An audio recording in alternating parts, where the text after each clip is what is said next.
Hello दोस्तों, आज मैं आपको एक ऐसी सैड लव स्टोरी सुनाने जा रही हूँ जो एक कॉलेज की घटना पर आधारित है। सुमित के प्यार में प्रयागराज की शिवानी की हुई मौत। अब मैं चलती हूँ शिवानी की तरफ।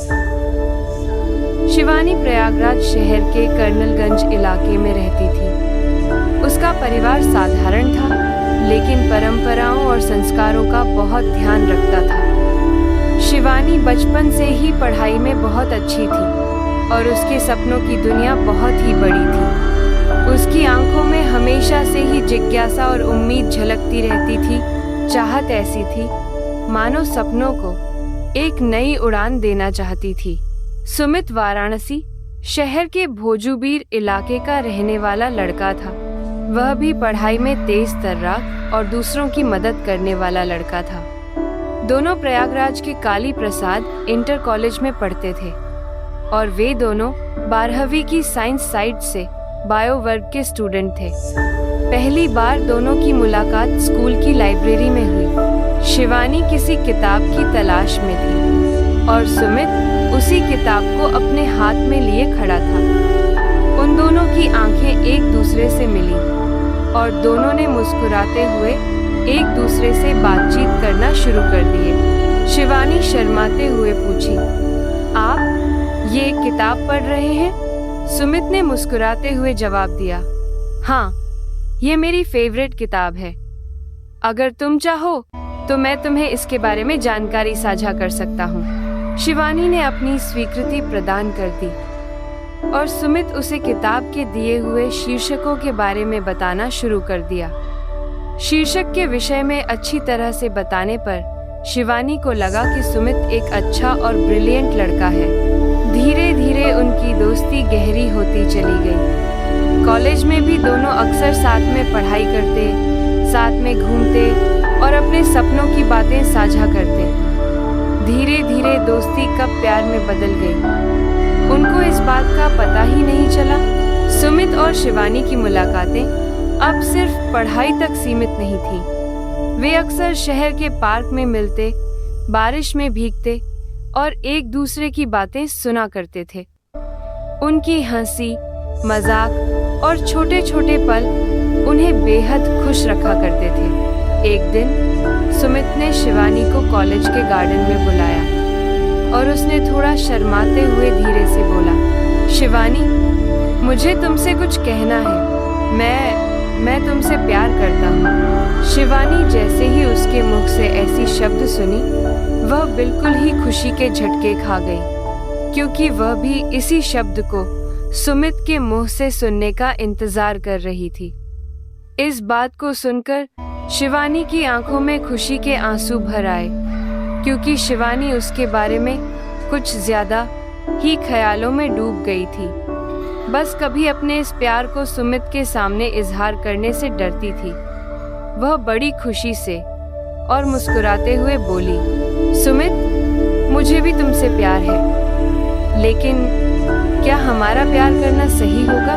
शिवानी को डर थी कि बदलते समाज में कुछ लोगों की तरह कहीं सुमित भी औरों की तरह धोखा न दे जाए, वरना मैं तो कहीं की नहीं रह पाऊंगी।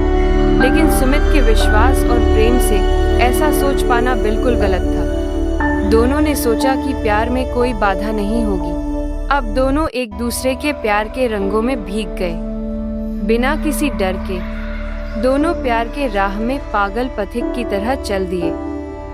दोनों अपने प्यार से बहुत खुश दिखाई दे रहे थे, मानो कि ऐसा लग रहा था कि वे अपने जहां की सारी खुशियां पा गए थे। लेकिन जैसे जैसे समय बीतता गया, वैसे वैसे उन दोनों के प्यार में जाति का साया मंडराने लगा। शिवानी यादव परिवार से थी और सुमित ब्राह्मण परिवार से। शुरुआत में यह कोई बड़ी बात नहीं थी। दोनों को लगा कि प्यार में सब कुछ पार किया जा सकता है। लेकिन जैसे ही उनके परिवारों को इस रिश्ते का पता चला, तो समस्याएं बढ़ना शुरू हो गई। शिवानी के माता पिता काफी समझदार और शिक्षित थे।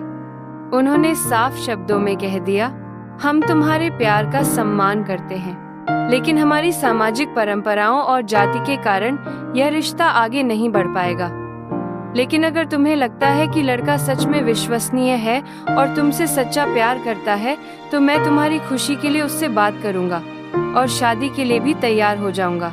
और अब सुमित के परिवार वालों ने सुमित से कहा, हम जानते हैं कि तुम्हारे बीच प्यार है, लेकिन हम अपनी परंपराओं का सम्मान करते हैं और उस लड़की के साथ तुम्हारा विवाह संभव नहीं, क्योंकि वह हमारे ब्राह्मण जाति की नहीं है और मैं तुम्हारे शादी के लिए अपनी जाति में एक अच्छी लड़की देखी है और तुम्हारी शादी इसी लड़की से होगी। सुमित के लिए अपने परिवार की तरफ से ऐसी बात सुनना बहुत दुखदाई था।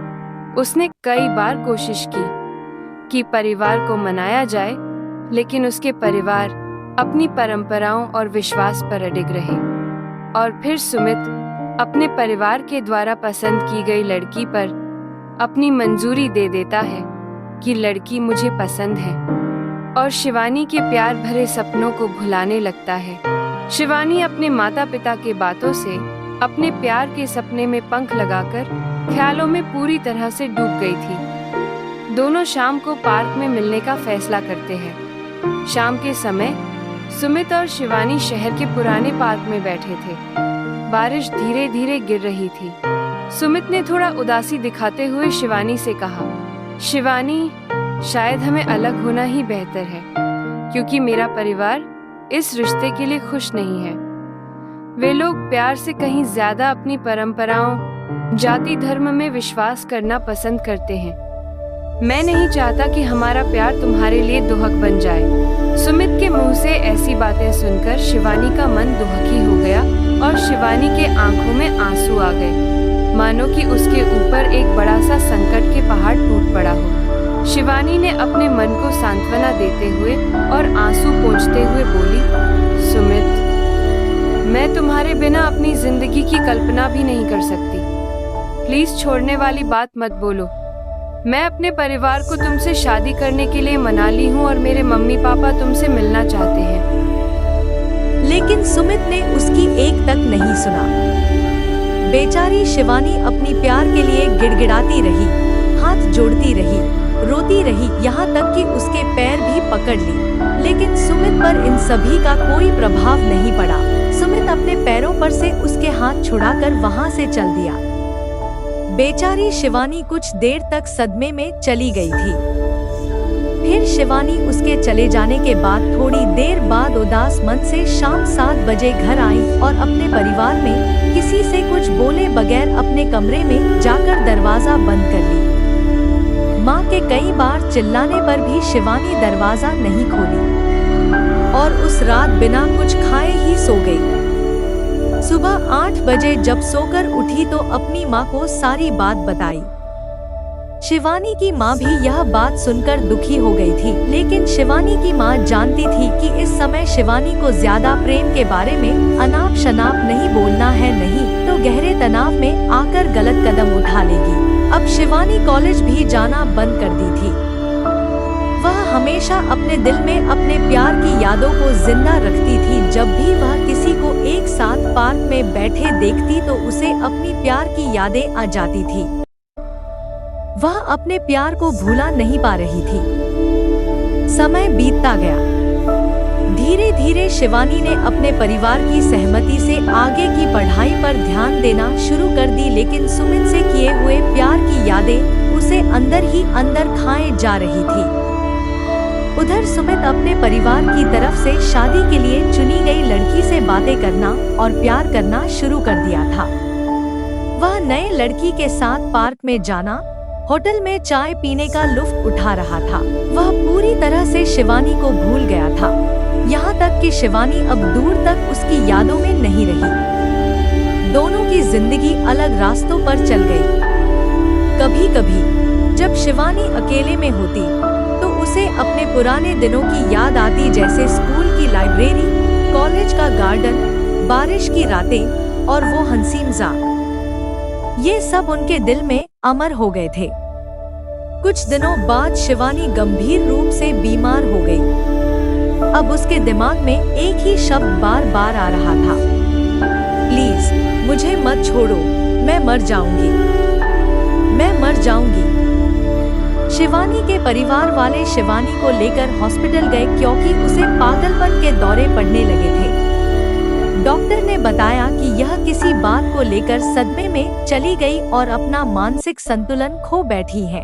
अब शिवानी पागलपन वाली बीमारी के कारण भोजन करना बंद कर दी थी और बहुत ही बीमार होती जा रही थी। उसकी स्वास्थ्य में कोई सुधार नहीं दिख रही थी। अंत में शिवानी की हॉस्पिटल में मृत्यु हो गई। चली गई अपने प्यार की यादों को लेकर बहुत दूर, जिसे सुमित नाम के शख्स ने उसकी हंसती खेलती जीवन को प्यार के जाल में फंसा कर तबाह कर दिया।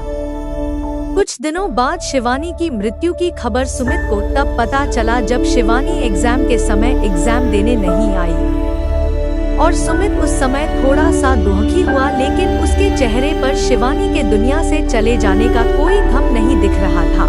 वह कॉलेज के पार्किंग स्टैंड से साइकिल लेकर कॉलेज से बाहर निकल गया। दोस्तों, प्यार करना कोई अपराध नहीं है, लेकिन प्यार होने के बाद उसे सच्चे मन से न निभाना अपराध है। किसी सच्चे इंसान के भावनाओं के साथ नहीं खेलना चाहिए। अगर आप किसी के प्यार की भावनाओं के साथ खेलते हैं तो प्यार में तड़पने वाले इंसान की बद्दुआ आपको धीरे धीरे खाएगी और इस तरह से खाएगी कि शायद आपको पता न चले, लेकिन अंत में रोते हुए जाएंगे। अगर आपको हमारी वीडियो पसंद आई होगी तो लाइक और सब्सक्राइब करना मत भूलिएगा। मैं आपसे फिर मिलूंगी एक नई सैड लव स्टोरी के साथ।